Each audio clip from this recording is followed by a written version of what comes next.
Welcome to the Odd Moms on Call, the podcast where we get real. Real moms, real talk, real impact. Join our diverse panel of moms from across the U.S. and Canada as we unpack the messy realities of raising kids in today's world.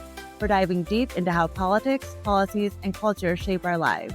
And most importantly, we talk to our kids about it all. Get ready for honest, unfiltered, insightful, and sometimes odd revelations as we make sense of the world, one conversation at a time. Hey, you're back with Odd Moms. We are back with another episode of your favorite Odd Moms. I am Chelsea. I'm host of Quiet Connection, postpartum mental health, and stay-at-home mom of 2. Hey, I'm Courtney. I am the face behind Beyond PPD on Instagram and Facebook, and I am a mom of 2 littles. Hi, I'm Tianna. I am founder of Love Surf Form. I am a registered nurse and a certified PCOS hormone coach, and I help women with PCOS have weight loss and the pregnancy of their dreams. Hi, I'm Lindsey, a stay-at-home mom of 2 and artist, and I make art advocating for maternal mental health. You can find me on Instagram and TikTok at Lindsey SD Bosler. And Lindsey is blowing up with the reels and TikToks right now. So if you haven't already followed, follow everybody, obviously. But Lindsey's reels are fire right now. So anyway, that's my personal plug. That was very generous. Thank you. My name's Kara Kushnir. I am a mom of 1, and I am a licensed clinical social worker and therapist based in the Northeast. I'm the face behind Taking Kara Humans with a K, Kara with a K, as well as a work of heart counseling. And we are really excited to have Kara with us today, joining us. She is one of our newest Odd Moms, and we love that. Today, we're going to dive into a pretty complex and unnecessarily taboo subject, reproductive rights. And we're going to talk about some things that are going to probably bring up a lot of feelings. So that is your content warning. And that's as good of a content warning as I'm going to give it, because these things are really important to talk about and shouldn't need to come with a content warning. But if that's beyond your comfort level, we are okay if you skip this episode. It's totally fine. But we're here. We're talking about it. We're going to talk about things that are happening now, things that have been happening recently, and things that have brought us to where we are right now. So you might want to stick around, because not only are the topics hot and sticky and spicy, but so is the weather. So if you're watching this on video, please excuse my hot, sticky face. So yeah, let's roll right into it. So let's think about what's been grabbing our attention out there. What's been grabbing your attention when it comes to reproductive rights in the news, on social media? What are you guys seeing right now? Can I comment? Yes, please.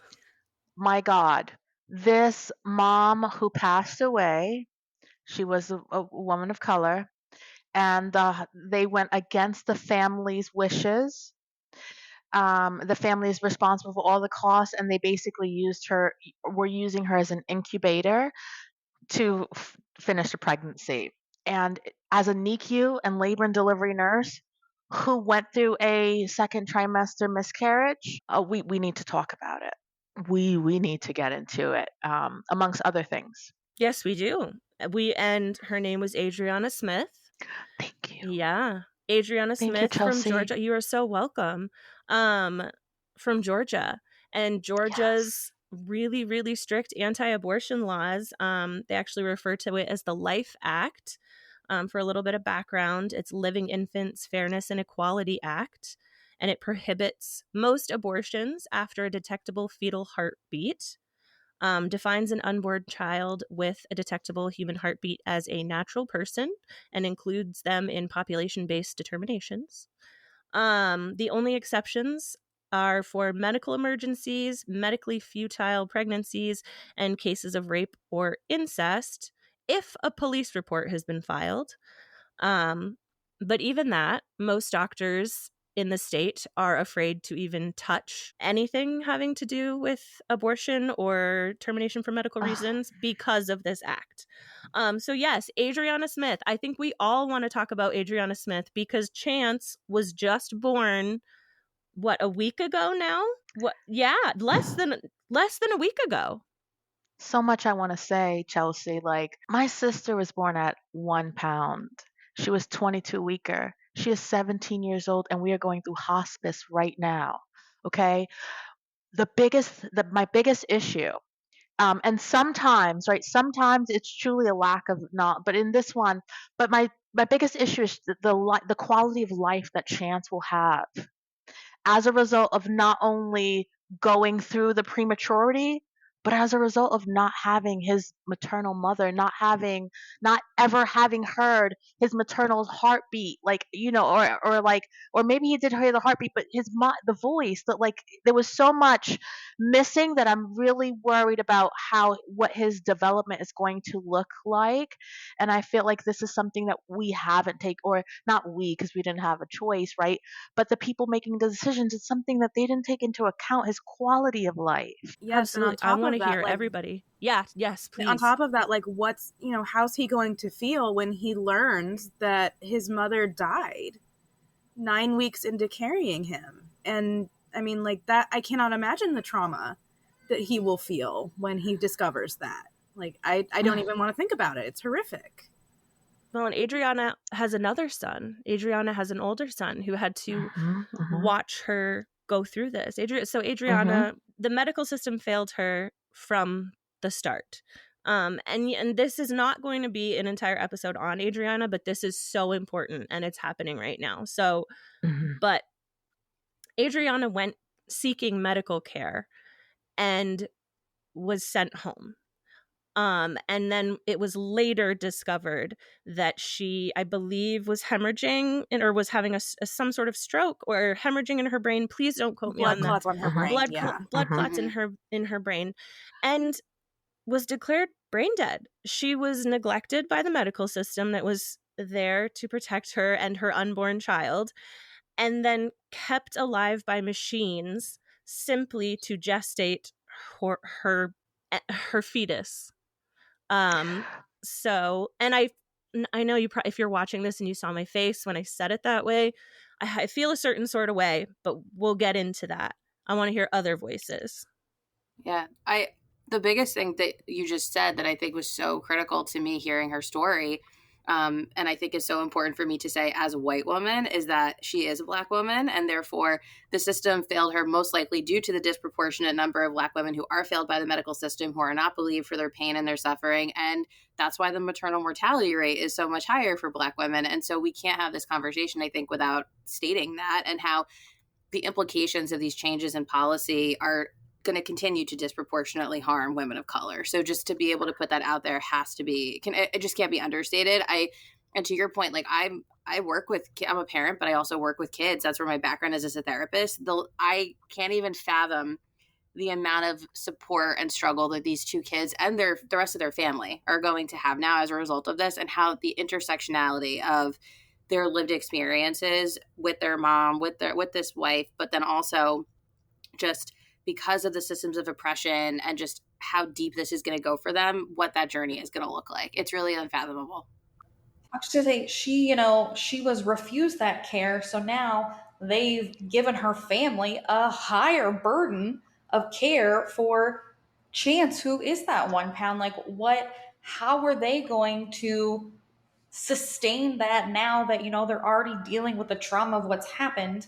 And now they have this new further trauma of having to deal with, just in there's no great setting to have a premature baby, but in a setting where the mother is there, it is traumatic and so hard to deal with, and getting any medical interventions that you need is already hard to deal with. So how does this continue? Go ahead, Tianna. And I don't know how much I can speak on this. It's been like something that honestly has triggered like my PTSD, if I'm honest. When I first became a nurse, this is not the first time this has happened, okay? When I first became a nurse, I work for a very prestigious hospital system that provided me with a very large scholarship. So I was stuck in on a contract for night shift. NICU is not a job that you can do at night for a long period of time because it breaks you emotionally, and the night shift will break you physically. You're being broken in two ways. So I opted to go to a hospital that was a Medicaid hospital, not knowing that there's a difference between people with insurance and without insurance. This is where I developed PTSD, okay. I had a migrant mom, and you guys can probably look her up. It was on. I'm sure it's on the news. I just don't know how much I can. But she was pregnant with twins, and she passed away.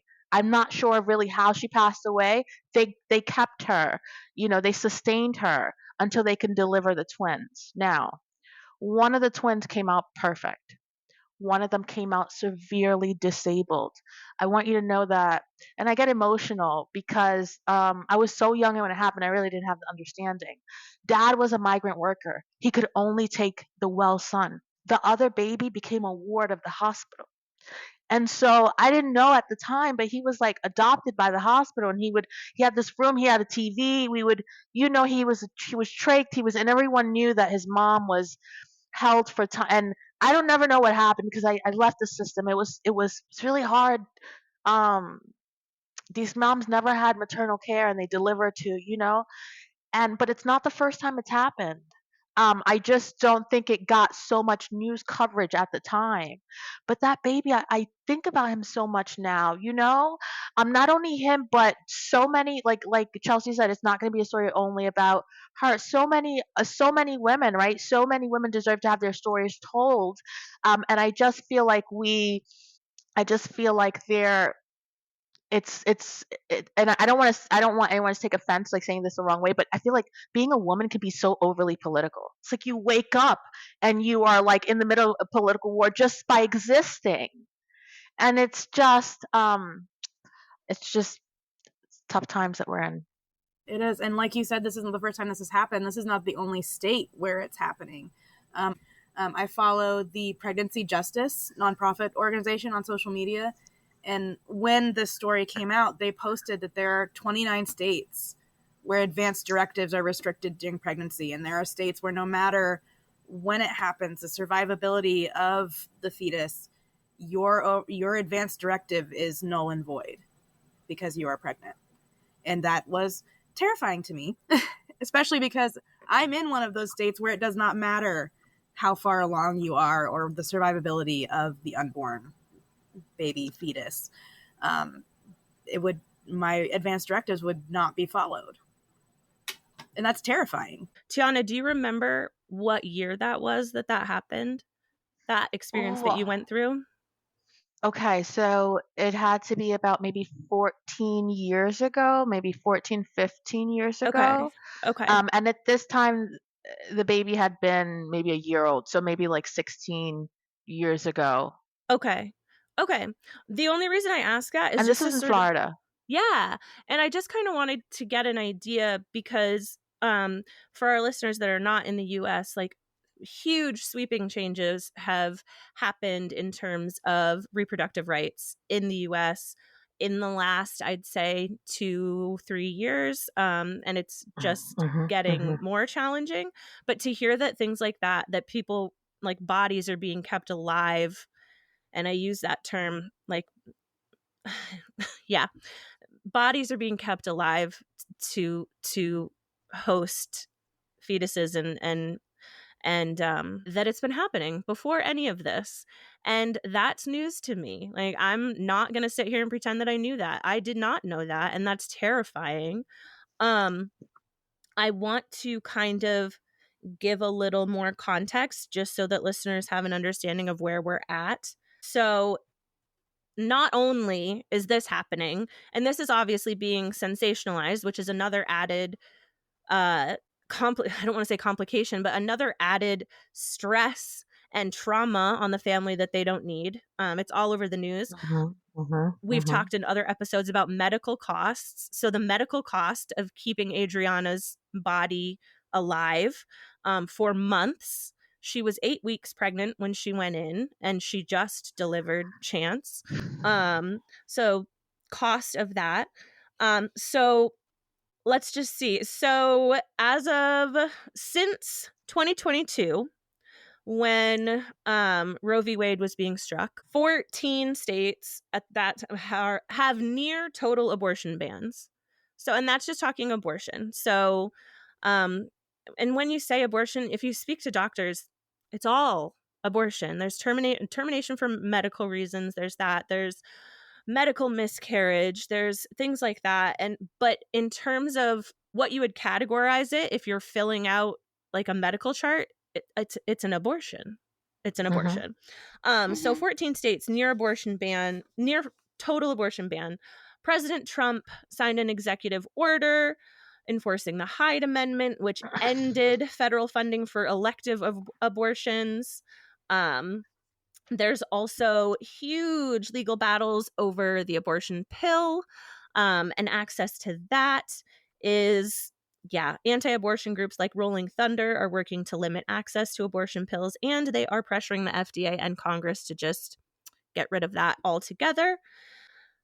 This doesn't just affect abortions, you guys. It's IVF, it's perinatal care, it's postpartum care, access to seeing an OBGYN. These are all being affected by seemingly what is the issue. If all you hear is, oh, they overturned Roe v. Wade, and you think that just means like, okay, abortions are illegal. It goes way beyond that, friends. And we'll get to it. I don't want to skip ahead, but yeah, we're gonna get into it. But that's where we're at right now. We are at limited access to healthcare, mental health care. We didn't have it anyway, and it's even worse. We are now, I refer to us as uterus owners. We all know that I identify as non-binary. Britt identifies as non-binary. If you own a uterus, yes, it's like your life is not yours right now. But yeah, we're gonna get, I lost my train of thought. That happens to me all the time. But so if you own a uterus, your life kind of isn't yours right now, in the US. All right, let's talk about how it affects us. So I'm curious, how have changes in the reproductive laws shaped your decisions or conversations about motherhood? Because it certainly has affected mine. So I'm curious what everybody else has to say too before I share. All right, I'll jump in. I think this affected me when I was 6 months pregnant. I had a missed abortion, right? So my body didn't recognize that the pregnancy was no longer viable. And this was some years ago, but I was still under whatever that law was, where I went a week searching for a physician who would touch me because the local hospitals were like, oh no, like we can't help you. And that situation was so traumatic for me that I left there and I learned fertility awareness method. And it is something that I believe that everyone should know, regardless of if you want to have a baby or not, because you can utilize it for as a form of birth control to know when you're ovulating so that you can abstain during that time. And not only that, I believe that being a NICU nurse, like one of the first things they did was put me in labor and delivery. And I was like, why? I want to see the good stuff. I realized that you have to be able to understand the normal so that you can be able to identify the abnormal. And fertility awareness method really changed me. And even if it does happen, right, I will be the first one to know. I have so much autonomy, so much awareness over my body. And I think it's so important, especially now where Adriana was only 8 weeks. Most women with hormonal issues, irregular periods, they could go past that and not even know that they're pregnant, right? So I feel like this has changed me and created this like awareness and also this hyper privacy where I don't do the flow apps. I'm not giving away my ovulation dates and things like that. I've become aware and I've become very secretive because I feel like it is overly political to have a uterus, like Chelsea says, right? So that has changed me, and it is something that I recommend to everyone with a uterus to understand what's the normal so that when something becomes abnormal, you are the first one to know whether that's pregnancy, disease, or anything else. And in this climate, we've really got to be tied in. Yeah, for sure. It's interesting. I'm having pretty wild conversations in my office now that I never thought I'd be having as a therapist. But something that really has struck me is the number of conversations I'm having around, I really do want to have another baby, but I really do want to try to do IVF, but, and so much fear. And it's a time when, and I specialize in anxiety and trauma, and I can't even say to folks, oh, this is an irrational thought. Like, it's not, it maybe a decade ago, it would have been to be like, maybe this is just your fear talking. There's so much reality. And I'm having these conversations with folks from all different walks of life. I'm even to that point of having conversations around, you think it's not the way reproductive healthcare and just reproductive rights is affecting parenthood. I have same-sex couples who are panicking. I have to make sure my child is adopted because I didn't birth them. And so what's going to happen? And if I do want to have another baby, whether I want to go through IUI or I do want to have a surrogate, what's going to happen and how this can affect all of that. And it's the level of intensity in decision-making that now exists. I think the fear is so challenging.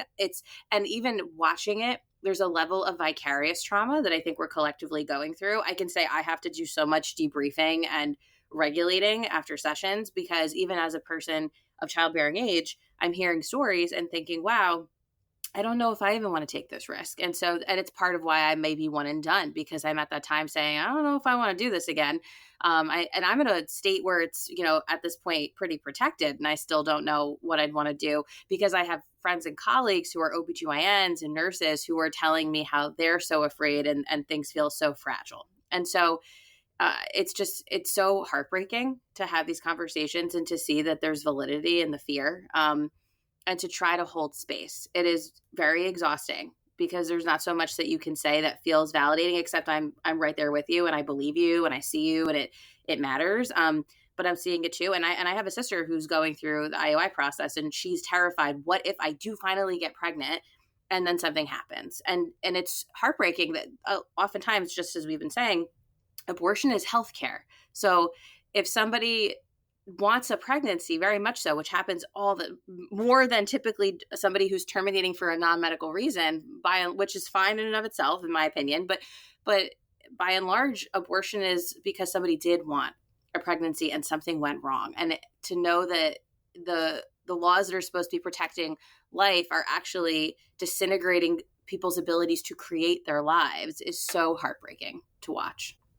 Coming from, I live in Indiana, so I live in the state that right after Roe was struck down, we were the first state to pass an abortion ban. And I know that we are done having kids. We have 2. My husband and I have always said we're going to be done with 2. We don't want to be outnumbered. We don't have the house space for it. We don't have the finances for another one. Like, we know we're done. And I had a very difficult pregnancy with my second son. I had gestational diabetes. I had severe pelvic pain. Like, I could barely walk by the end of my pregnancy. So I was like, hell no, I'm not doing this again. And now I have a consultation with my OB next month to talk about having my tubes removed. And that's something I never thought I would do. But knowing where I live and knowing what we're up against right now and how, we keep coming back to this, how having a uterus is political and having a uterus is scary right now. Like, I don't want to take that chance of something happening that I'm not ready for.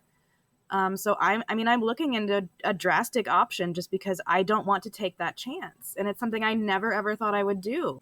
I'm kind of with both of you, Kara and Courtney. I wasn't necessarily sure how many children we would have. And I had a difficult pregnancy with my first. I had preeclampsia and then birth trauma experience. And I had always thought it was more because of that I was like, I cannot do this again. I cannot do this again. And probably over the last 6 months or so, when I thought, well, I'm really feeling like I have overcome a lot of those feelings, but do I want to do this again? And I really don't, because now of all the other scary reasons that, are so far out of your control, not that any of the other things necessarily are, but I feel the same way, Courtney. I would be terrified right now to become pregnant. I haven't looked into taking any measures to, permanently stop that, but I know how you're feeling, Courtney, and I'm so with you on that would be very scary. So for everybody out there that is what they're doing right now, here in Missouri, we had a total abortion ban, and then in November, we voted to overturn that. But in May, they decided to reverse that, and it's back again. So in Missouri, apparently it doesn't really matter what you vote for. So it's back here in Missouri. So that's kind of where we are. I'm so mad for you for that, by the way. Like, you guys voted to overturn that. You, like, that is literally like the power of the people. You voted that, and they're like, nah, never mind.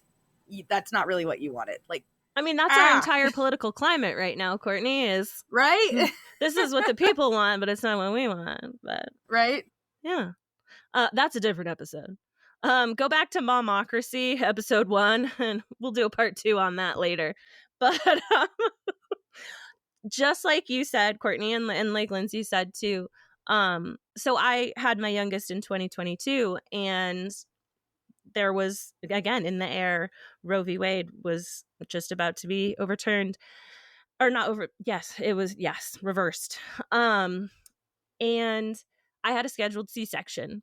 And literally, as I'm being wheeled in, they go, do you want us to do a tubal ligation for you? And I was like, they're like, oh, nobody talked to you about this? I was like, no. And they're like, well, do you want it? And I was like, yeah, sure. I was like, I don't want any more kids. And it was nonchalant like that, but it brings me back to like those 90s TV shows when you like go inside the brain and you like into the mind palace. That's Sherlock Holmes. That wasn't 90s. But anyway, like my brain went a million miles a minute, and it went like, oh my God, like if something were to happen and I was to get pregnant again and I wasn't able to get healthcare that I needed, or this, that, and the other. And so I was like, yes, do it. And they did it. And I still, a year ago, had my husband. I didn't have my husband. My husband and I decided that he was going to also get a vasectomy, because you can still get pregnant with a tubal ligation, which a lot of people don't realize. It's rare. Yes, it's rare. But hi, have you met me? I'm the Murphy's Law of people. And if it's going to happen, it happens to me. So I was like, yeah, no, we're not taking chances. So that, I mean, that is how these decisions have impacted my family. I have a tubal ligation. My husband had a vasectomy, so we did. And no, I don't use the apps anymore. I also don't get a period anymore. That's another episode too. Healthcare for perimenopause. Fun stuff. Let's talk about that another day too. But yeah, that's, I mean, good stuff, man. That's how it's affecting me, and in so many other ways, but like most directly. Before we would go on, I also want to acknowledge something that Kara said really early on, like, and I don't even know if you realized this, and maybe you did. You're very smart, but it's not just affecting us on a reproductive level medically in and of itself. It goes way beyond that. It's affecting people's mental health, and then you as a mental health professional are dealing with other people's interpretations and consequences of what is happening right now. So it goes way beyond medical stuff. Yeah, no, I mean, it permeates your entire life. I think that that's something that's so incredibly important to not understate. I mean, everything can affect our mental health, living our lives. I think, Tianna, you said it beautifully, like being a woman is political. Like, it's just like just existing is such a challenge right now for so many people. And it's because, Chelsea, to your point, I think that I say this joke to a lot of my clients with anxiety. I'll say, oh, I don't work with stupid people. And they like look at me and I'm like, if you're anxious, it's because you're thinking about everything that's going to go wrong. You're like constantly looking ahead. You're smart enough to want to protect yourself and to go that way. And that's a blessing and a curse because you're trying to be so thoughtful. It's incredibly exhausting when you see and feel from all sides different things coming up. And there is so much that goes along with reproductive rights in terms of decision making. And as moms and just parents, like think about how much pressure we feel and rooted in the expectation of making the right decision and how this could completely transcend and affect your entire life, the lives of existing children, of partners, your finances, where you live. Are you going to move?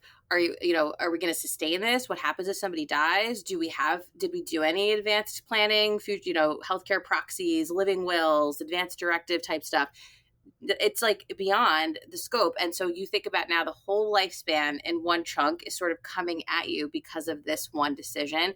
It's a radically impactful thing, and it is exhausting to negotiate with because you can't do it all at once. And it creates a cascade effect of decision making that you feel you have to do.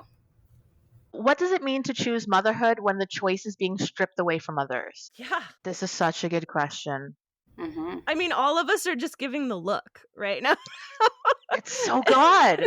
If you are watching and listening, you probably just got all of our answers by seeing our faces. Mm-hmm. But let's talk about it. I mean, yeah, let's talk about it. Because I'm sorry, I talk a lot. I know I mentioned before, but like with Tianna's specific question in terms of like, how does it choosing motherhood while it's being stripped away from others? Let's talk about the people who are experiencing infertility, unexplained infertility, the people going through IUI, IVF, their embryos, if they are able to make them at all, or there's embryo adoption, there's all of that stuff, that is all limbo right now. What happens to unused embryos? What happens to unused eggs? What, like, they're like, I had a guest on my podcast who had an egg retrieval and an embryo, like they made embryos and they dropped the embryos. And it's like, is that murder? Right? Like, is that a criminal offense? Are you calling that murder? So it goes, woohoo, it goes big, guys. It goes big. Don't let me do all the talking. But Chelsea, when you talk about this population, I think about like pregnancy is the goal, but the reality is that this population is so vulnerable because the quality of their eggs, right? The quality of these things, they've been dealing with whatever issues that they had that couldn't get pregnant naturally. They're at tremendous risk for having the miscarriage or laboring early. And I feel like at this time, where we are so vulnerable, like it puts extra added weight on these women, especially women of color, that the statistics for child labor looks like third world countries.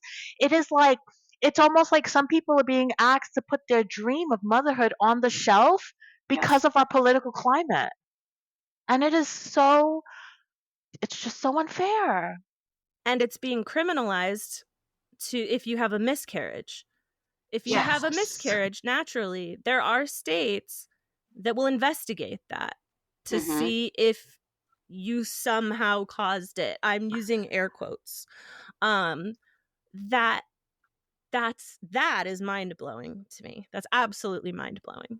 Like, did you just pay $50,000 to get arrested for this? Yeah, right. Absolutely. Question mark.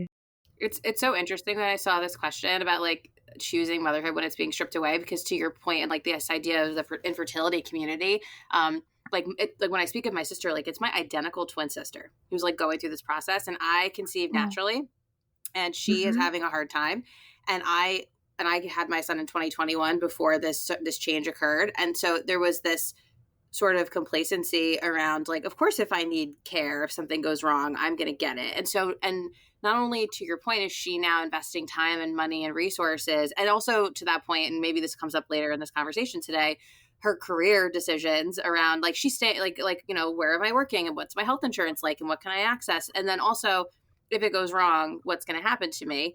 And fortunately she's in New Jersey with me. So we have a lot of safety, but like, she's talking, we practice, you know, telehealth. We have clients in other parts of the country. So like this idea of I'm able to have this choice, and somebody who is literally genetically the same as me is not able to have this experience. And she's terrified from so many angles. And then she's also a perinatal therapist and does work with the infertility community. And so she's holding space for people who are experiencing loss after loss.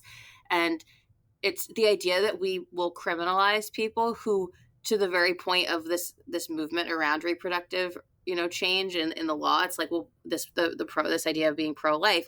So we're going to penalize people who are spending thousands or hundreds of thousands of dollars potentially, who want life so badly when something goes wrong, but they actually wanted this, is something that is just mind blowing to me. This how we get here, but it's it's so sad, and it is so unfair that people who want to be parents are being penalized because of the way that laws are being written without consideration for nuance and actual practicality. That's a huge part of the problem. Absolutely. And that's what it feels like too, is they didn't think about the ramifications of where this goes, because I mean, the common phrase is, abortion is healthcare, because it is healthcare. It's, if you need a DNC, if you have a miscarriage, all of these things, that is an abortion. But people don't think of it that way. They think of it, as you're killing a baby, and that's not what it is.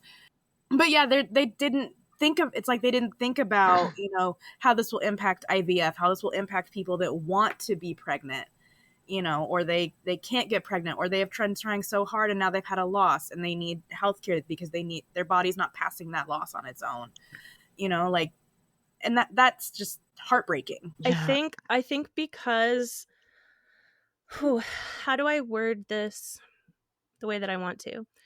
It goes so much further beyond being pro-life or pro-choice at this point. And I think when it comes to the lawmakers and the people making the decisions, they are standing on a platform of pro-life.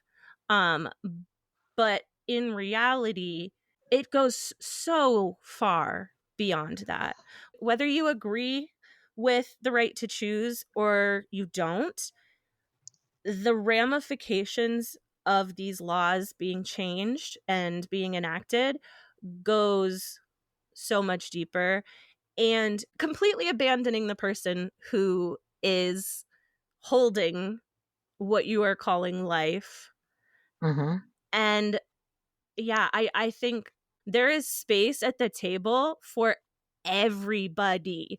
You can completely be anti-abortion and be the most pro-life person in the world, and you can still have a seat at the table because you don't have to get an abortion. Mm-hmm. And you can make that decision for yourself, and that's the whole point of being pro-choice, is that there is a choice to be made.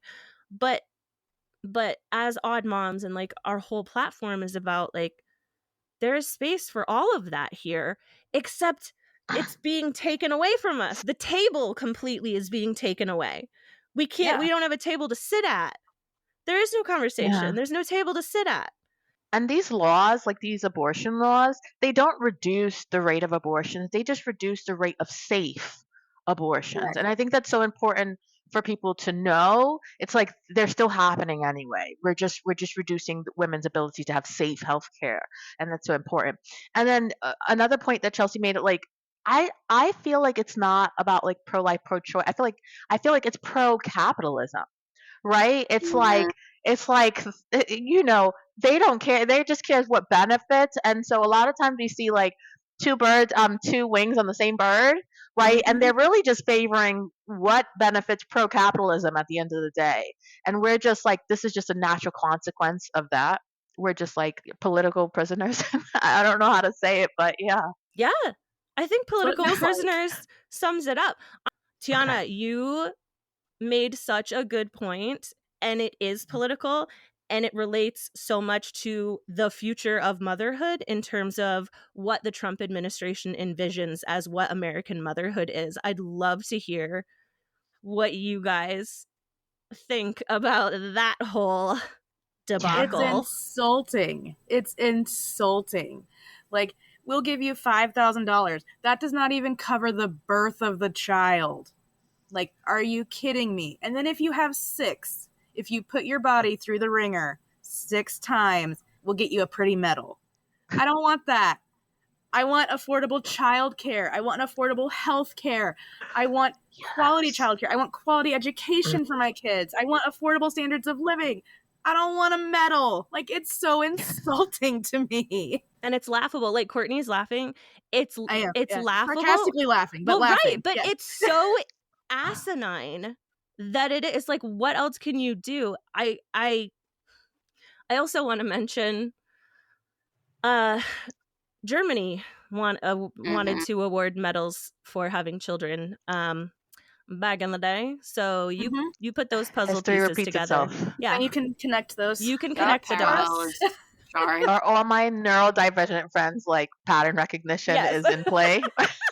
Yes. Oh We're yeah, I have some real interesting neurosparkly. conversations with my neurospicy clients who point things out. And I'm like, I wish y'all didn't notice these things because I do not want to notice these things because it is painful. But yes, it is true. It's like there's Yeah. so much being thrown at me. Stop throwing more at me. But yes, Me too, Tianna, Chelsea, yes. yes. But like, and then penalizing people who want to, like, who are childless by choice. I hate childless sounds so bizarre to me, but like Child free. child Child free, free by yeah, choice. child free by I like choice. that. But Child and even free. if so if you choose to not have children, you would be penalized somehow. Which is, It's again, giving ridiculous. a Handmaid's Tale. Yeah. Yes. Because, like, becoming a mom has made me even more. I was pro-choice before I became a mom, but becoming a mom has made me even more pro-choice because, like, this is hard. This is so freaking hard. And I mean, I love my children with every fiber of my being, and I wanted them. And everyone should have that choice because you shouldn't have to do this if you don't want to. Mm-hmm. And so to penalize the people that know, like, nah, that's not for me, I don't want to do it, like, that's infuriating.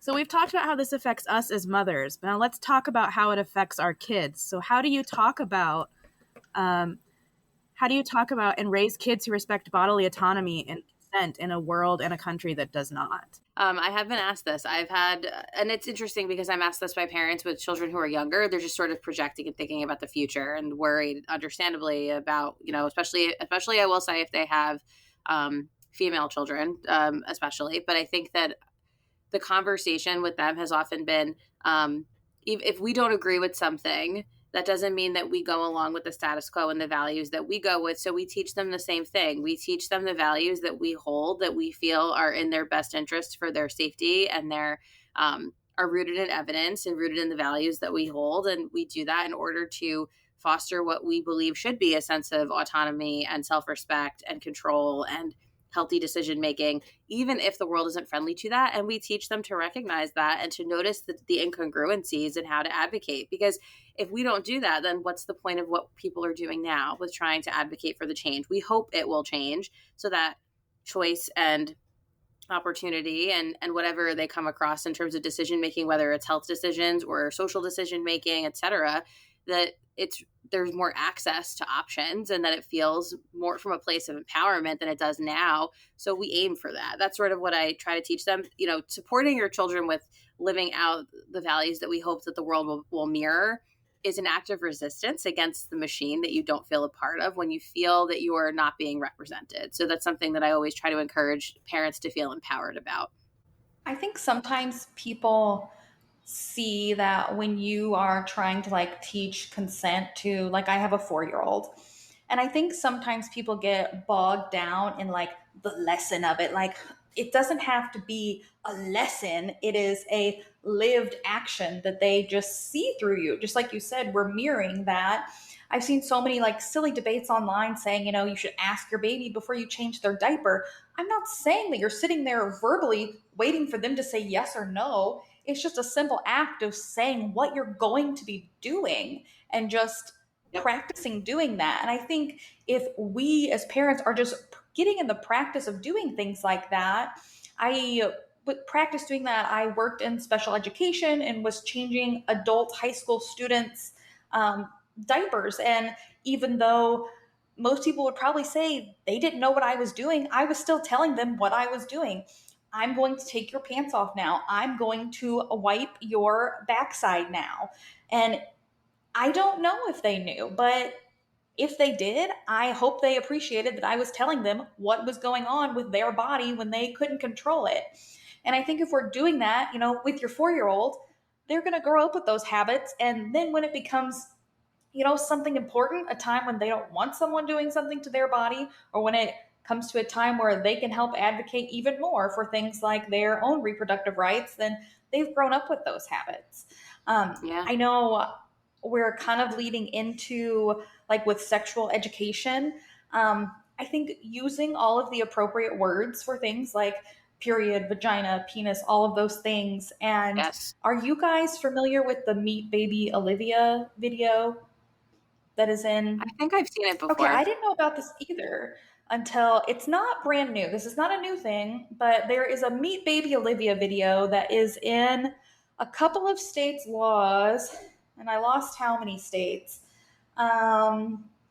Let's see, it is in 1, 2, 3, 4, 5, 6 states right now, and their laws that they have to teach this video that was made by a pro-life group called Live Action, and that is part of their sexual education. So I feel like that is something else we should talk about. Sorry, we maybe talked about it too soon. Well, no, tell me about, like, Okay. So I was gonna say, I agree with you 100%. Our kids know, like, my daughter knows what a vulva is versus a vagina.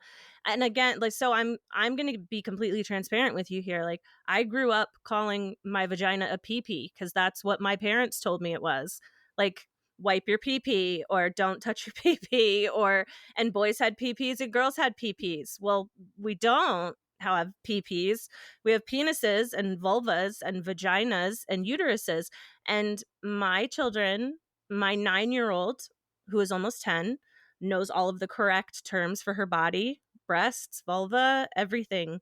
And so does my 2-year-old, because just like what you were saying, so again, maybe TMI, but she struggles with constipation. And when I'm wiping her, I want her to have the language to tell me what hurts. So she literally will say to me, like, "You hurt my vulva." And I will say, "I am so sorry. I am going to, like, we're going to put some cream on." Like, I'm explaining to her everything. I'm like, "You're right. Like, that's really close to your bottom. That's where you got hurt because it was hard for you to poop. And I'm so sorry." We talk about it. I want her to tell me where it hurts so I can fix it. I don't want her to say my pee-pee hurts.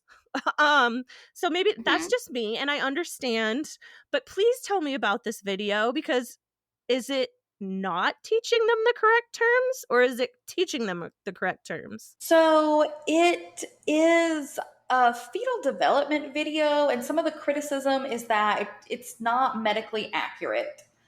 You can watch the video if you just Google Meet Baby Olivia. You can watch it online. And some of the criticism is that it's not starting the, I guess, fetal gestation. Like, it's not starting on the date of the last menstrual period, and it's starting a lot further out. So it's making it seem like there's, like, immediately this heartbeat and this baby. Like, the imagery is just very much, here is this baby in you as soon as things are happening.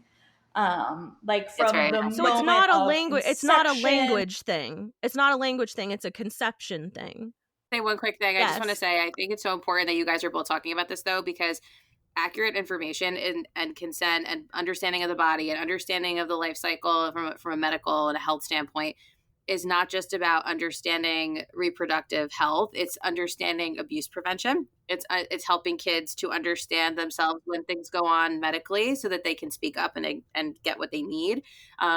Everything gets made into sex, and it's not all about sex, and it's not all about intimacy. And it's like, we're not showing kids pornography in schools. I started out working in schools too as a school social worker, and I would have families who were like, I want to pull my kid out of sex ed.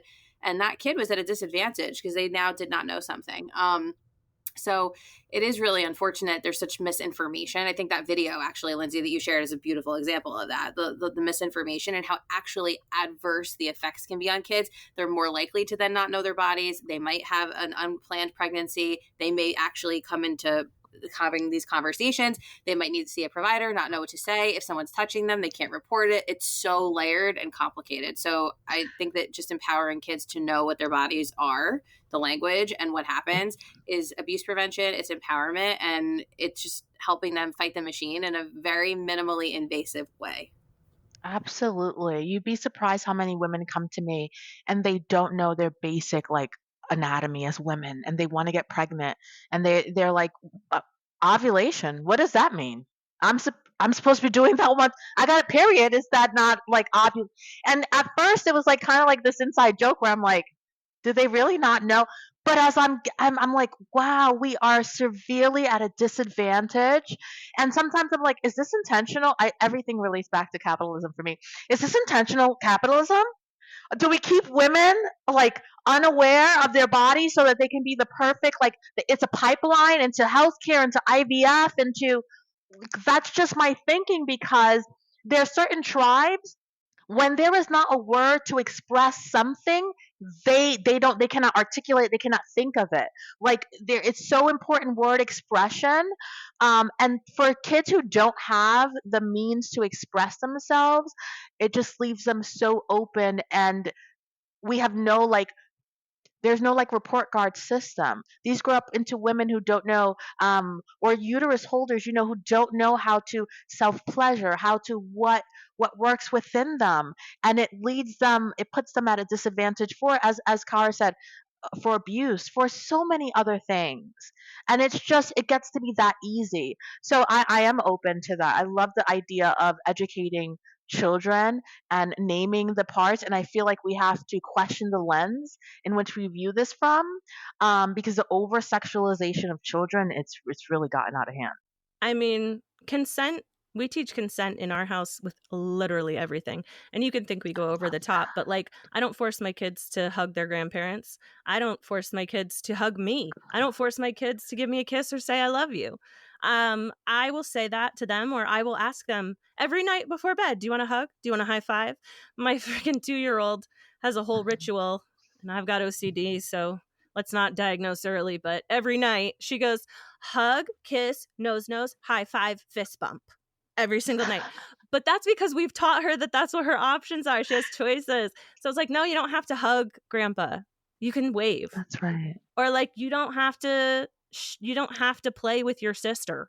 You can play separately. Consent is anything. And no, we're not like, do you want to eat your vegetables? Yes or no? It's not like that. Like, you're going to eat your vegetables. Yeah. But yeah, consent is not sexual. It's just, it can be. We do the same thing, Chelsea. Yeah. Like, I was really proud of my daughter the other day, because she's 5 now, and so we've drilled that into her head from the beginning. Like, you don't have to hug people you don't want to hug. You don't have to kiss people you don't want to kiss. And we've started consent from a very early age, where like, if we're tickling her and she says no, stop, we immediately stop and back off because she said stop. And we were leaving her daycare, and one of her friends comes, can I have a hug? And my daughter goes, oh, I don't really want a hug right now. Can I give you a fist bump? And I was like, yes, girl, that's what we want. Like, she's empowered. Yes. Okay, so we're talking about all the hard stuff. What gives you hope in this fight? What's something that you wish more parents understood? What's something you're holding on to that's pushing you forward? It's like what Courtney was just talking about. Like, we are raising kids, whether it be our daughters, or I think a lot of us have girls. I don't have any boys, but a lot of us have girls, and some of us have boys as well. But we're raising our kids to be more knowledgeable about their bodies, more knowledgeable about consent, feeling safe in advocating for themselves, feeling safe in knowing their bodies, and that knowledge, like watching, and again, like I'll go back to something Tianna said earlier, like we're a neurosparkly household. My kids, and like we're all neurosparkly, but to see my 9-year-old struggle the way that she struggles and still feel empowered enough to say no. No is I know this is another one of those one-liners. No is a full sentence. But like, she can say no. She can tell us we are approaching puberty, you guys. We've got Riley's alarm going off from inside out. It is scary at our house. We're neurosparkly and gonna start our period. What the hell am I supposed to do? But she knows what it is. She knows what it means. She knows the signs to look for. She's not scared. That gives me hope, because that wasn't me. I didn't have any of that knowledge. So, yeah, I don't know. Right. Like, I mean, I grew up, again, I'm in Indiana, so very, very red, very conservative, very religious. I grew up, and my sex ed at school was, they called it creating positive relationships. And I'm using air quotes here for those of you not watching on video. But it was very much purity culture. And, the whole chewed gum metaphor, like that was my sex ed in school, which is terrifying because I went to public school.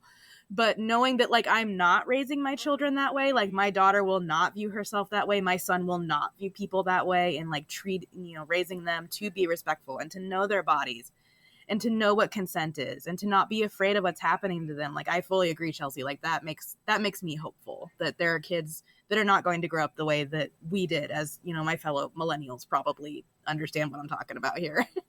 Mm-hmm. Yeah, I will say I don't know if I'm the lone wolf in here, but as a mom of one, I only have a son, and I even feel like a heightened responsibility as a parent of a boy to be really intentional about what I teach him around consent. And he's got his own like neurospiciness, so we're really working on like keeping our hands to ourselves. We're in preschool, so that's par for the course anyway. But I think that being able to start there, like to just think about how in your interactions, how are you teaching your kids to respect other people? How are you teaching them to respect themselves? Like if we kind of siphon it down into like what do we want our kids to do, and that we can do that as parents and start somewhere, and that is a place of empowerment, that you can be so intentional with your kids and then continue to have it evolve. It can be a very heartening thing to recognize, because it means you have some control over something. And that's helpful. I also want to say too, like I'm a perinatal mental health professional, but I started out in peds and I do still work with kids. And I am like so impressed and blown away all the time by the kids that I talk to, because I have so much hope. Like Gen Z gives me so much hope. I think Generation Alpha is going to give me hope. Like there's so much awareness of, and they get made fun of like, being woke. And I think that the reality is like, I want us to wake up, because I think that they have a lot to say that's really, really beneficial around, hey, let's just like treat each other like good human, like kind human beings and be respectful and see where it goes. And that piece is really valuable. That's at the heart of what I think, going back to this whole discussion of like pro-choice and accessing what you need, being able to be an informed patient, an informed human being. They're really advocating that we all deserve to feel empowered, heard, valued, have a place at the table, and that the table has to be there for us to speak at. So I feel good about where we're going, if with some of the kids that we have, and I think that that's something that I hold on to. I love that, Kara. I feel the same. I teach my son that consent can be withdrawn at any moment, right? And that if he is the only one laughing, or if he's the only one smiling, likely the joke is over. And I'm very, very hard on him with that, because my son is neurospicy, and it's easy just to get like caught up in it, and for him not to realize that the person is no longer laughing. A lot of times his sister. So I'm very, very hard on him with that, on the read the room. And my mom is like, come on, Tianna, come on. And I'm like, absolutely not. Because if it's not a lesson that he learns here with mommy and the safeness and the warmth of mom, he's going to learn it in a way that I don't want him to learn outside. So I'm like, consent can be withdrawn at any moment. If at any moment you feel like she doesn't, or he, or whatever, my partner is, it's not the way it was, immediately withdraw yourself. Immediately. And I think that from that perspective, we're creating the world a little better place. Surely, but right, we're doing the work that needs to be done, and we will see the natural consequences of this. Now, something that gives me hope is seeing people sharing their stories.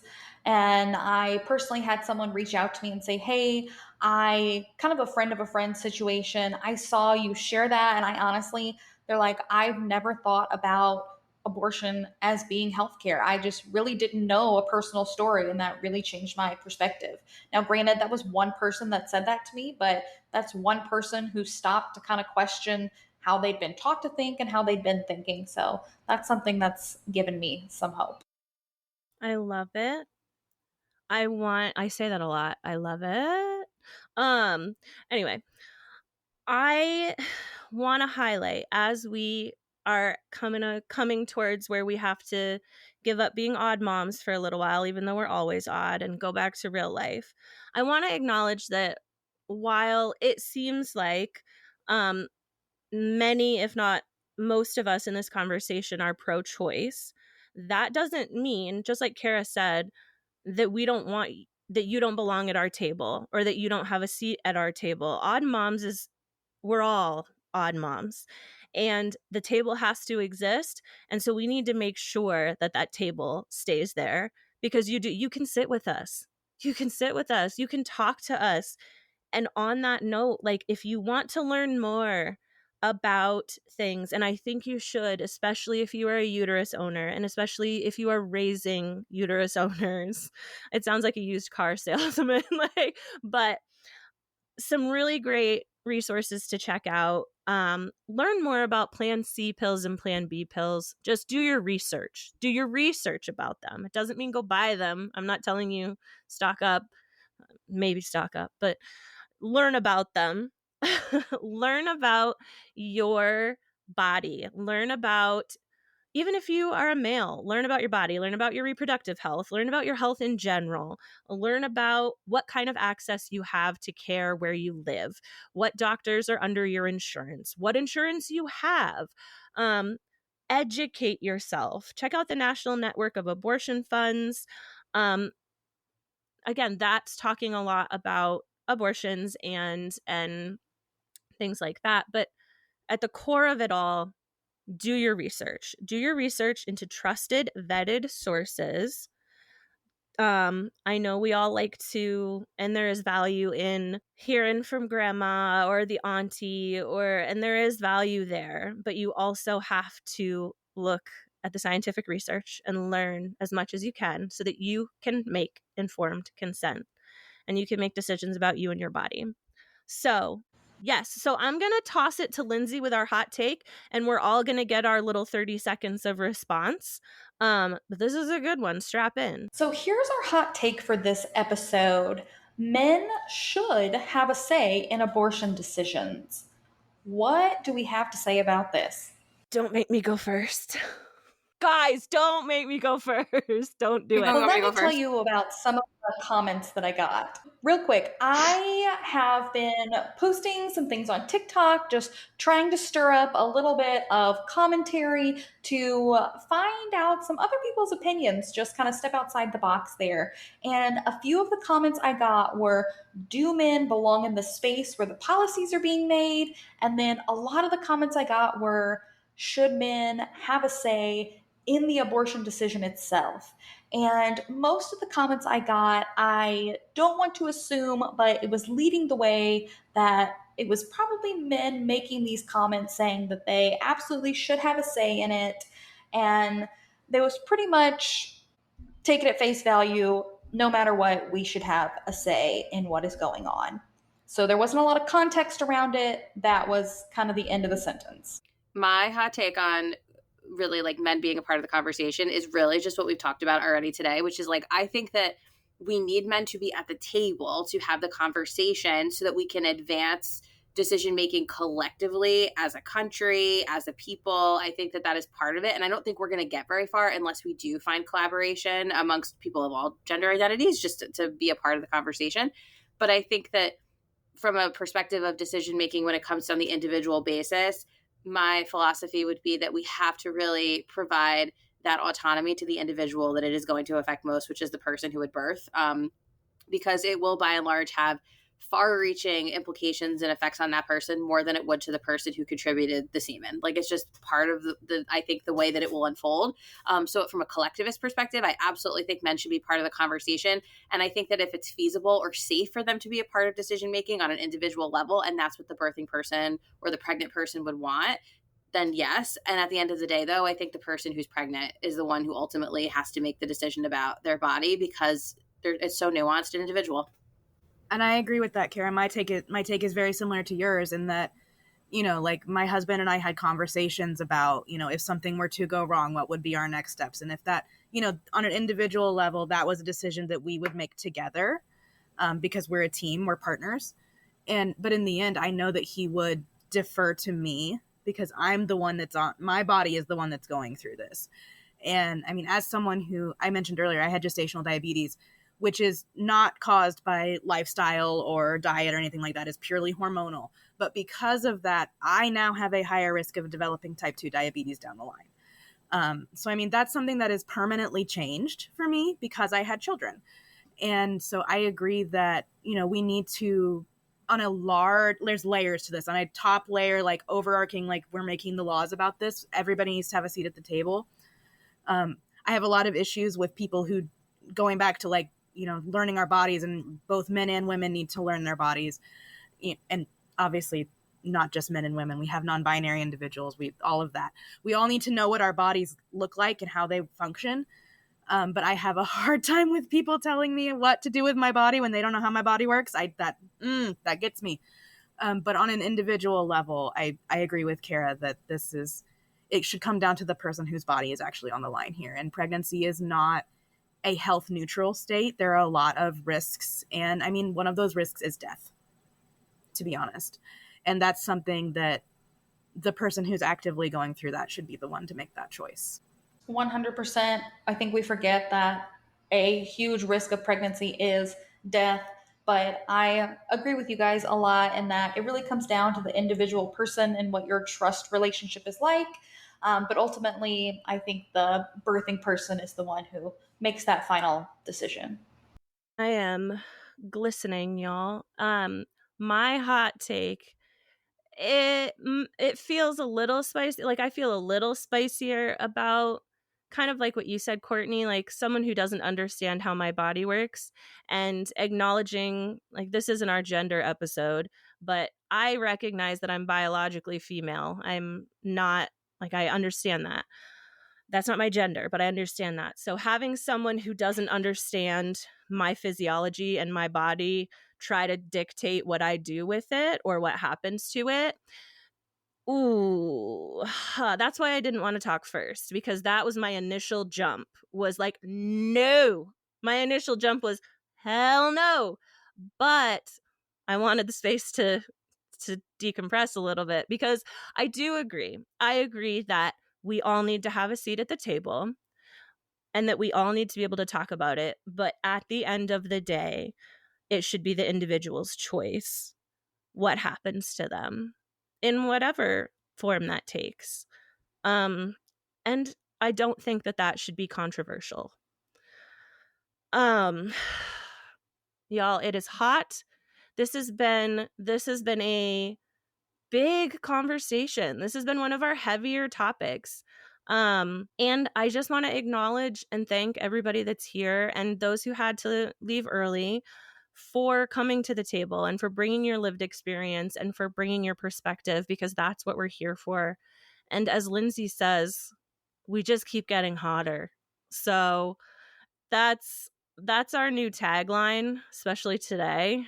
I got so hot, I got heat exhaustion this week, guys. So drink no. some water, you hot moms.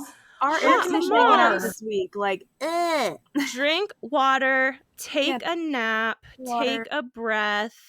We will be back with another episode when we're back. You never know when we're going to drop. But thanks for hanging out with us. We've got to go back to real life, and we'll catch you on the next one. You've been on the line with Odd Moms on Call. Because parenting doesn't come with a manual, but at least we've got each other. If you've loved this episode, don't forget to subscribe. Leave us a review and share it with your fellow moms or anyone else who could use a little chaos with their coffee. Got a hot take you'd like to share? Send us a message or shoot us an email at oddmomsoncall@gmail.com. We might just talk about it on the show.